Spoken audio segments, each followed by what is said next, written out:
Oh dear, Debbie Duncan is not happy with us guys. Jay Slater's mom says it's cruel and constant as she issues a desperate plea. The mother of Jay Slater has stepped up her call for legislation to tackle online trolls who target grieving families. Debbie Duncan is demanding action to require social media platforms to remove false, malicious, and speculative content aimed at bereaved relatives, with Ofcom given powers to enforce sanctions. It follows her and her family being targeted with online abuse following the death of her 19-year-old son last year while holidaying on the Spanish island of Tenerife.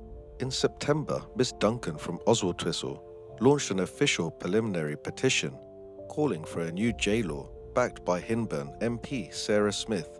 The two women are now working together to convene a cross-party meeting of MPs and ministers to discuss how Jay's law can be brought forward.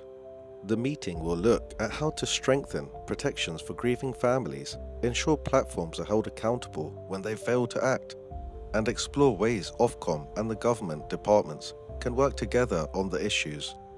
Jay's disappearance on June the 16th last year sparked a major manhunt, which then generated a host of speculation and rumors online. Jay's body was found in a steep and inaccessible area by mountain rescue teams on July the 15th, 2024. An inquest in May ruled his death from head injuries was accidental following a fall. Miss Duncan said, "I never imagined that after losing my son, I'd have to fight to stop people spreading lies about him online. It's cruel and it's constant, and it makes every day harder.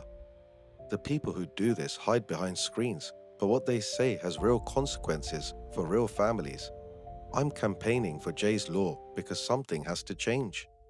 Families should be allowed to grieve in peace without being dragged through more pain. If this campaign can even protect one more family from going through what we have, it will have been worth it." MP Mrs. Smith said, "We can't keep allowing grieving families to become targets for abuse and lies every time a tragedy happens. Debbie's experience shows that the law hasn't caught up with the reality of online behavior. Platforms are too slow to act. If someone shouted these things on Debbie's doorstep, they'd be arrested. If papers posted such baseless stories every single day about victims, they'd be in breach of the rules. But online people get away with it.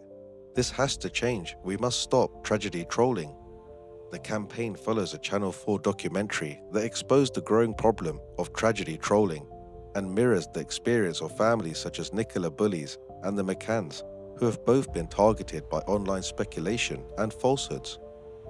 Guys, what do you think about what Debbie's campaigning for? Do you think she's right? Do you think she's wrong? Essentially, what she's saying is that Ofcom will have the power to sanction these social media companies if people produce content about these sort of cases. In short, what they're trying to do is shut everybody up. They don't want people to talk about these sort of cases. If this new J law ever went ahead, it would mean that all the information would be restricted. We wouldn't be able to discuss these cases. We wouldn't be able to talk about them. And as Debbie says, speculate about them. The problem is, guys, everybody speculates. Even a police officer has to speculate when he's investigating a case. Of course, there's going to be some people on social media that are going to go too far and say maybe things that are quite hurtful. But at the same time, they don't have to listen to the social media. They don't have to watch these videos. They don't have to listen to these comments. I do feel for Debbie. I feel for her for the fact that she lost her son. But when it comes to this, I feel like she's putting her energy into something that she doesn't need to. At the end of the day, if she doesn't want this stuff to hurt her, she doesn't have to watch it. She doesn't have to listen to it. She doesn't have to see it. Nobody is forcing her. It's strange because just recently I was listening to the case about Maura Murray, and the sister was talking about how social media has been so helpful, and she's actually campaigning on social media to try and get more tips, more leads, more information on what could have happened to her sister. I'm interested to know what you guys think about this subject, so let me know in the comment section below.